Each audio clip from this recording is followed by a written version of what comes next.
ndiri sei ndadzoka zvakare nedzimwe nhau dzikuredza kutaura kwandikuita kudai asi mukati mevhidhiyo ino ndauya nenhau yamura uye neyaBGAI. The reason why ndadressa like this muzuva ranhasi is because I just want to say to my TT, you are a queen. Whatever BGAI is saying or writing about you on his platform, andifungo zvinongachinja the crown that you have as a lady who always win at the end of the day. I'm not say whatever like that. Hey, you're not supposed to say this. Yes, I can do that because as I am looking at the story right now and the way BGAI is writing my response and also as what you know the focus on the health yemwe munhu achitora as something chanokwasa joke around chimunakidza iye. That's when we say Mary Titi Mura to the rarest. You are a conqueror. Nekuti zvekutagwa nauyu kutaura shwa tisingati kurani mama comments, it's not pleasing. It's something chisingatarisi kuti munhu womurume you can go on platforms wotanga kutaura kuita focus nekuita deformation yebu handisi kuti inonzi chii kuti ziti deformation here kana inonzi kudiwe kuti you focus on kuwanzira munhu nekuda kweutano hwake is something hangu chandisinoona kunge patinoti munhu waita stop solo maona manje. So my TT, you are an African lady, an African queen. You can win this. You can conquer against this. That's what I can say. And that's my prayer as well. Kuti vange vachisimba nestrategies. No kuti ndaona hango ma response awasinge vakuisa because chekutanga vatenda vanhu atitikurana nema nokuti kune vamwe ngoti hanzi uyofana kuti tenda nekuti amirira chi stara ko kupi ku BGI kune munhu uya. That's number one. She actually thanked everyone. Number two, uyu unonziyekera uyu kwini tate vamutendewo zvakare kana kuti ari zvekushwa nawo ayufarira asi muzuva ranhasi rega ndipokutenda nekuti wakanimirira love you chi nezvaukandiitira akapindura akati we love you too. Zvazvo zvakanaka. And like I said before, in this entertainment industry, I had to learn and study a lot of things about the abuse inoitwa ndomadzimai hanzi mukati meindustry iyi entertainment. Mina I cannot really say I'm very much into that entertainment industry because I know nobody in this industry. I've never met any celebrity, so I cannot really say yes. Ndakamsangana celebrity ningi akada I can't say that. And also I cannot testify zvinhu zvasina kuti sei zvasina kuona nezvasina kusangana nazvo panguva iyoyi.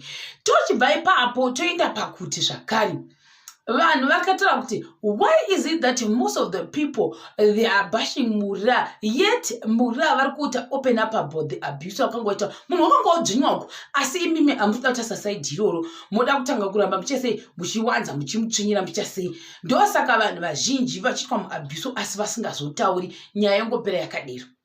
Tochibva ipapo toenda pakuti zvakare uyu BGAI angoramba aita focus ndokundoenda kunotora mascreenshot ana wilo uya kuramba achikwesa so but then inini ndazvitarira ka ndaona sekuti the way he is now responding and also uploading wacho evidence ekuratidza kuti Awilo is a legend what is now a way of trying to say kuti maybe the person what I said nana big deal ane deal. Number two, maybe arikuzama kuti inyadzi here nekuti kusaidwa Awilo kukuri kusamira zvakanaka.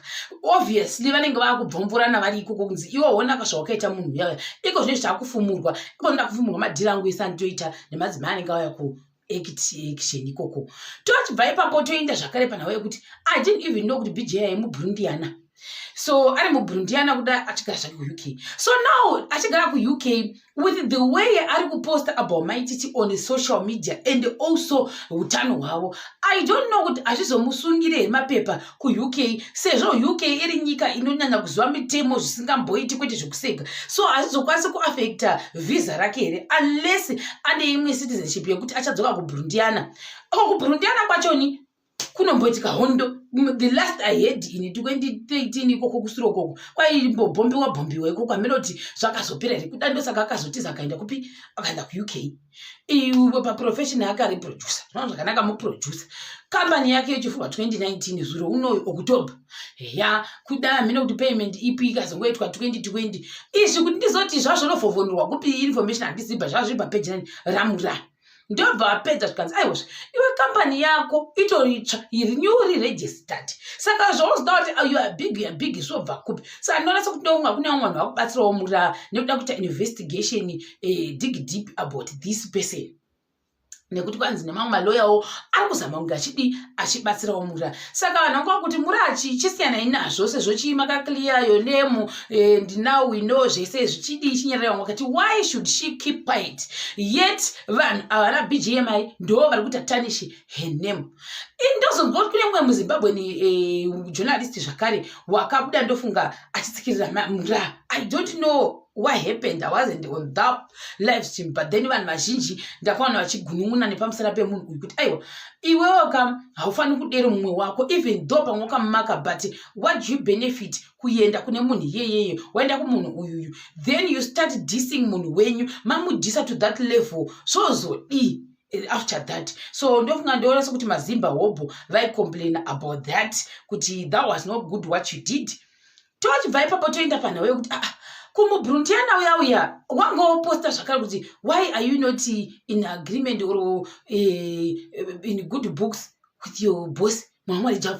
I'm like what Mwamwari Java waita boss umura ayo this world will spin that I don't know if that will happen in the future or after 10 years but I don't see it happening kuti Mwamwari Java oita boss wamura nah.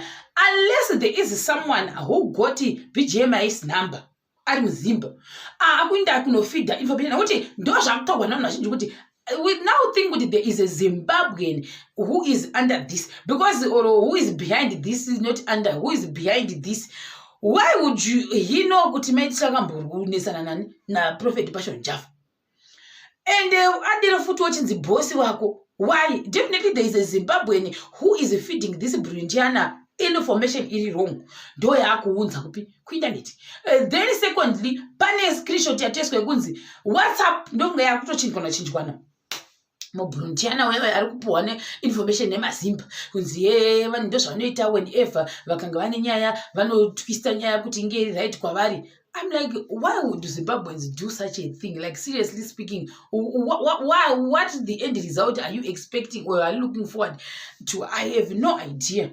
I just have to say, stay strong.